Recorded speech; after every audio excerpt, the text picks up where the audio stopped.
நேரம் 9 மணி. இலங்கை ஒலிபரப்பு கூட்டுத்தாபனம் செய்திகள். செய்தி ஆசிரியர் ஃபசான் நவாஸ், வாசிப்பவர் ஜே யோகராஜ். முதலில் தலைப்புச் செய்திகள். அரசாங்கம் நாட்டுக்கு பாதகமான தீர்மானங்களை ஒருபோதும் எடுக்க மாட்டாது என ஊடகத்துறை அமைச்சர் வலியுறுத்தியுள்ளார். மேல் மாகாணத்திலிருந்து வெளியிடங்களுக்கு செல்வோரிடம் மேற்கொள்ளப்பட்ட பரிசோதனைகளின் போது 5 பேருக்கு கொரோனா தொற்று ஏற்பட்டுள்ளமை உறுதிப்படுத்தப்பட்டுள்ளது. சந்தையில் பொருட்களை கொள்வனவு செய்யும் போது சுகாதார வழிகாட்டல்களை பின்பற்றுமாறு அறிவுறுத்தல் வழங்கப்பட்டுள்ளது. போக்குவரத்து போலீசார் இன்று இரவு முதல் விசேட நடவடிக்கைகளை ஆரம்பிக்க உள்ளனர். அமெரிக்காவின் உப ஜனாதிபதிக்கு கொரோனா தடுப்பூசி ஏற்றப்பட்டுள்ளது. நேபாள கிரிக்கெட் அணியின் பயிற்றுவிப்பாளராக டேவ் வர்மோ நியமனம். அவை தலைப்புச் செய்திகள். உலக பொருளாதாரம் வீழ்ச்சி கண்டிருந்த வேளையில் தேசியத்துவத்துக்கு முக்கியத்துவம் அளித்து உள்நாட்டு உற்பத்திகளை மேம்படுத்துவது பற்றி அரசாங்கம் கவனம் செலுத்தி வருவதாக அமைச்சர் கேலி ரம்புக்வெல்ல தெரிவித்தார். உலக உணவு நெருக்கடிக்கு முகம் கொடுப்பதற்காக நீண்ட கால மற்றும் இடைக்கால வேலை திட்டங்கள் முன்னெடுக்கப்பட இருக்கின்றன. நாட்டுக்கு பாதகமான எந்த ஒரு ஒப்பந்தத்திலும் அரசாங்கம் கைச்சாத்திட மாட்டாது என அவர் வலியுறுத்தினார். MCC ஒப்பந்தம் வேறு எந்த பேரில் வந்தாலும் அரசாங்கம் அதில் கைச்சாத்திடாது என்று அவர் கூறினார். நாட்டின் தற்போதைய நிலைக்கு அமைய ஊடகங்களுக்கான சுய ஒழுங்குறுத்தல் அவசியமாகும். திங்கட்கிழமை இது தொடர்பான பேச்சுவார்த்தை நடத்தப்பட உள்ளது. ஃபேஸ்புக் உட்பட சமூக வலைத்தளங்களை பதிவு செய்யும் வேலை திட்டமும் ஆரம்பிக்கப்படும் என்று அமைச்சர் கேலி ரம்புக்வெல்ல வலியுறுத்தினார். மேல் மாகாணத்திலிருந்து வெளியிடங்களுக்கு செல்பவரிடம் எழுமாறாக மேற்கொள்ளப்பட்ட ஆன்டிஜென் பரிசோதனையின் போது 5 பேருக்கு கொரோனா தொற்று ஏற்பட்டுள்ளமை உறுதிப்படுத்தப்பட்டுள்ளது. 451 பேர் இதன்போது பரிசோதனைக்கு உட்படுத்தப்பட்டார்கள். 5 இடங்களில் இவ்வாறான பரிசோதனைகள் மேற்கொள்ளப்படுகின்றன. இதேவேளை மேலும் 376 கொரோனா நோயாளர்கள் இன்று அடையாளம் காணப்பட்டனர். மினுமாங்குட பாலியகுட சிறைச்சாலை கொத்தணிகளின் மொத்த எண்ணிக்கை 32,096 வரை அதிகரித்துள்ளது. காலி கல்வி வலயத்தில் உள்ள பாடசாலைகள் எதிர்வரும் 23ஆம் தேதி மூடப்பட்டுள்ளதாக தென்மாகாண கல்வி அமைச்சு அறிவித்துள்ளது. காலி மாவட்ட கோவிட் குழு கூட்டத்தின் போது இந்த தீர்மானம் எடுக்கப்பட்டது. புதிய பாடசாலை தவணை ஜனவரி மாதம் 4ஆம் தேதி ஆரம்பமாக இருக்கிறது. பண்டிகை காலத்தில் பயணங்களில் ஈடுபடுவோர் கொரோனா நோய் பரவல் அபாயம் பற்றி கூடுதல் கவனம் செலுத்த வேண்டும் என்று பொது சுகாதார சேவைகள் பிரதிப்பணிப்பாளர் நாயகம் டாக்டர் ஹேமந்த் தேராத் தெரிவித்தார். கொரோனா வைரஸ் அபாயம் நிலவும் பிரதேசங்களில் வசிப்பவர்கள் அத்தியாவசிய விடயங்களுக்காக அன்றி வெளியில் செல்ல வேண்டாம் என்றும் அவர் வலியுறுத்தினார். வெளியிடங்களுக்கான நடமாட்டத்தை குறைத்துக் கொள்ளுமாறு அவர் கோரிக்கை விடுத்தார். சுகாதார ஊக்குவிப்பு பணியகத்தில் இடம்பெற்ற செய்தியாளர் மாநாட்டில் அவர் கருத்து வெளியிட்டார். சந்தையில் பொருட்களை கொள்வனவு செய்யும் போது சுகாதார பாதுகாப்பு வழிமுறைகளை பின்பற்றுமாறு வர்த்தக அமைச்சின் செயலாளர் பத்ரானி ஜெயவர்தன தெரிவித்தார். நத்தார் கொண்டாட்டங்களை சுகாதார அமைச்சின் வழிகாட்டுகளை பின்பற்றி மேற்கொள்ளுமாறு அவர் கோரிக்கை விடுத்தார். நீங்கள் கேட்டுக்கொண்டிருப்பது இலங்கை ஒலிபரப்பு கூட்டுத்தாபனத்தின் செய்திகள். HDFC ஸ்மார்ட் கோல்ஸ் குறுகிய காலத்தில் பெரிய டார்கெட்டுகள். போக்குவரத்து போலீசார் இன்றிரவு முதல் மறு அறிவித்தல் வரை விசேட நடவடிக்கைகளை மேற்கொள்ள இருப்பதாக போலீஸ் ஊடக பேச்சாளரும் பிரதி போலீஸ் மா அதிபருமான அஜித் ரோஹன தெரிவித்தார்.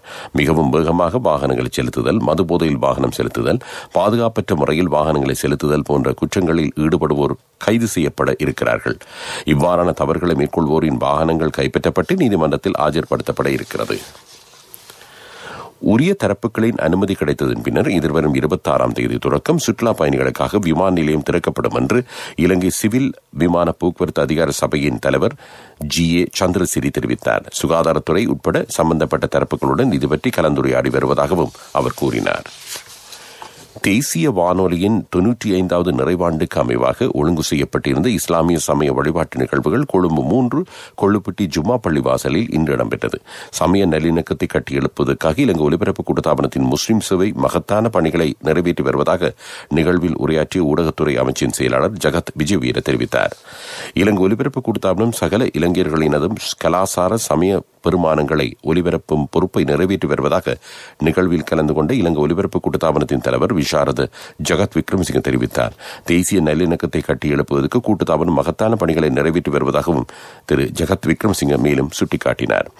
சகல இனத்தவர்களையும் சகல மதத்தவர்களையும் உள்ளடக்கிய அனைவரும் ஒன்றாக வாழும் நாடு இலங்கையாகும் என்று நிகழ்வில் கருத்து வெளியிட்ட இலங்கை ஒலிபரப்பு கூட்டுத்தாபனத்தின் பணிப்பாளர் நாயகம் சந்திரபால லீனிகே தெரிவித்தார்.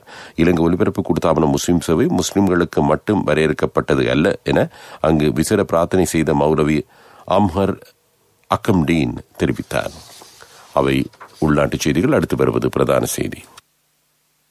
சாஸ்திரியார்கிட்ட மகன் ஜாதகத்தை கொடுத்தேன். 3 வருஷத்துல பெரிய இடத்துக்கு மகன் வருவானுவர். இதுக்கு சாஸ்திரிய கேட்க வேண்டுமே, எனக்கு முதல்லயே தெரியுமே. நீ நீங்க என்ன சாஸ்திரியோ?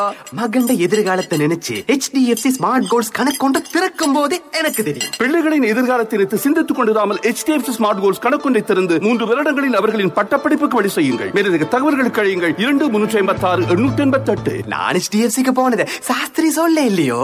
HDFC ஸ்மார்ட் கோல்ஸ் குறுகிய காலத்தில் பெரிய பெரிய டார்கெட்டுகள்.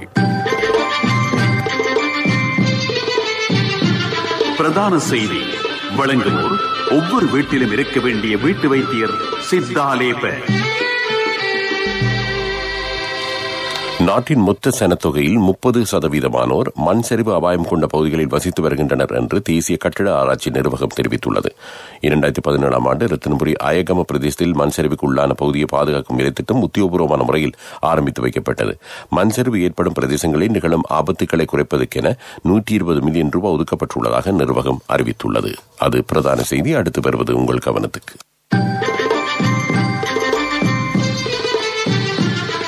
பிரதான செய்தி வழங்கியோர் ஒவ்வொரு வீட்டிலும் இருக்க வேண்டிய வீட்டு வைத்தியர் சித்தாலேப. உங்கள் கவனத்திற்கு. கொழும்பு மாநகர சபைக்கு உட்பட்ட பல்வேறு பகுதிகளுக்குமான 18 மணித்தியால நீர்வெட்டு நாளை காலை 9 மணி முதல் அமல்படுத்தப்படும் என்று தேசிய நீர்வளங்கள் வடிகால் அமைப்பு சபை அறிவித்துள்ளது. நாளை காலை 9 மணி முதல் ஞாயிற்றுக்கிழமை அதிகாலை 3 மணி வரையிலான காலப்பகுதியில் கொழும்பு 1, கொழும்பு 2, கொழும்பு 10, கொழும்பு 12 ஆகிய பகுதிகளுக்கான நீர் விநியோகம் தடைப்படும் என சபை அறிவித்திருக்கிறது.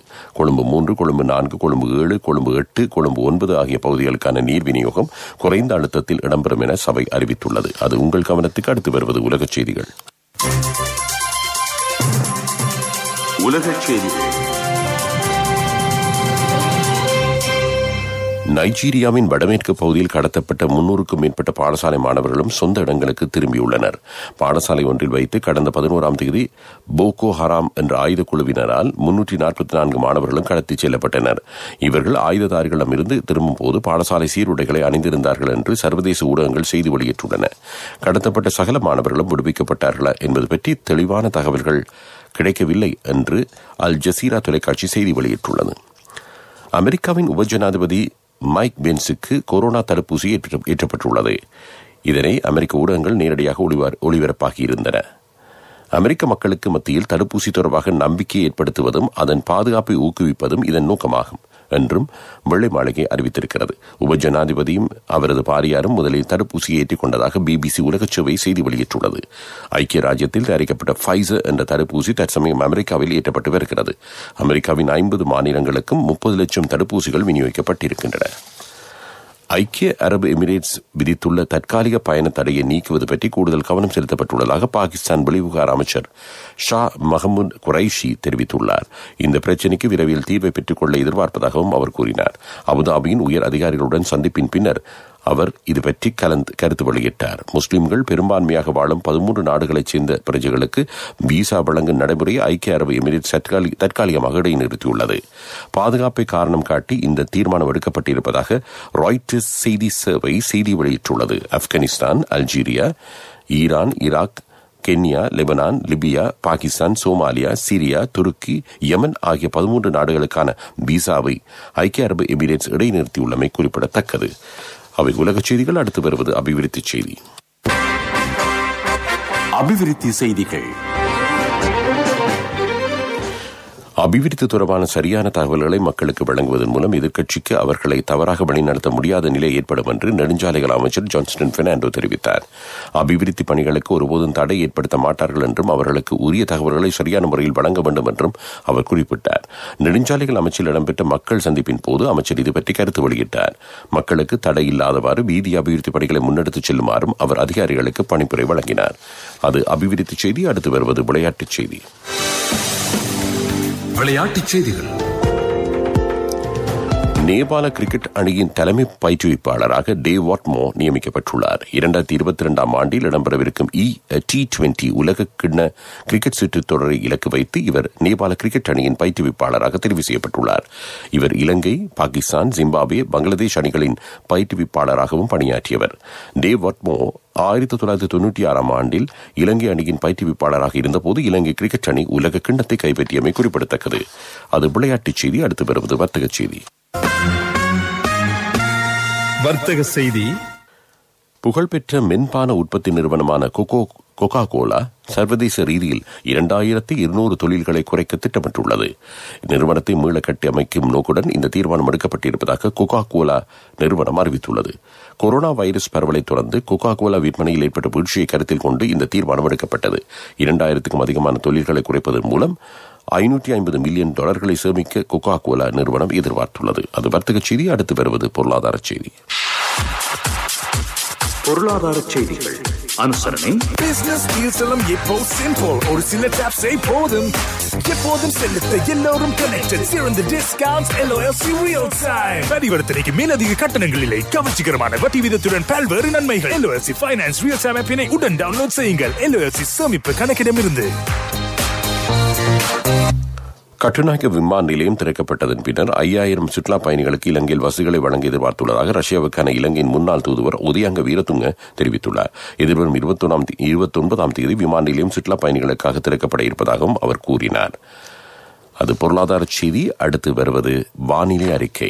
இந்த கணவன் எனக்கு தந்த மோதிரம் தான் என் வாழ்க்கை. LOLCக்கும் உங்களோட தங்கம் உயிரை போன்றது. உங்களோட தங்கம் எங்கள்கிட்ட இருக்கிற வரைக்கும் உங்களுக்கு ஆயுள் காப்புறுதி தருவது நாங்க மட்டும்தான். நேரத்துக்கு தவணை செலுத்த முடியாம போனா உங்களோட தங்கத்தை உங்களுக்கு திருப்பி தருவதுதான் எங்கட நோக்கம். உங்களால தவணையை நேரத்துக்கு செலுத்த முடியாம போனா அதுக்கு தீர்வும் நாங்க தருவோம். நான் எதிர்பார்த்த தொகையை விட அதிகம் கிடைச்சதும் இல்லாம வேலையும் சுலபமா முடிஞ்சு எனக்கு மதிப்புமிக்க பரிசும் கிடைச்சது. LOLCயிடமிருந்து பெறும் சேவை தங்கத்துக்கு நிகரானது. LOLC ஃபைனான்ஸ் ரன்சவிரண்ய சேவை. தங்கம்.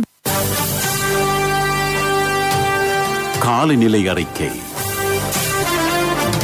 நாட்டின் வடகிழக்கு பருவப்பேச்சு காலநிலை படிப்படியாக ஆரம்பித்து வருவதாக வளிமண்டலவியல் திணைக்களம் அறிவித்துள்ளது. வடக்கு, கிழக்கு, வடமத்திய, ஊவா மாகாணங்களிலும் மாத்தளை மாவட்டத்திலும் மழை அல்லது இடியுடன் கூடிய மழை பெய்யலாம். ஹம்பாந்தோட்டை மாவட்டத்தின் பல இடங்களில் மழை பெய்யும் சாத்தியம் காணப்படுகிறது.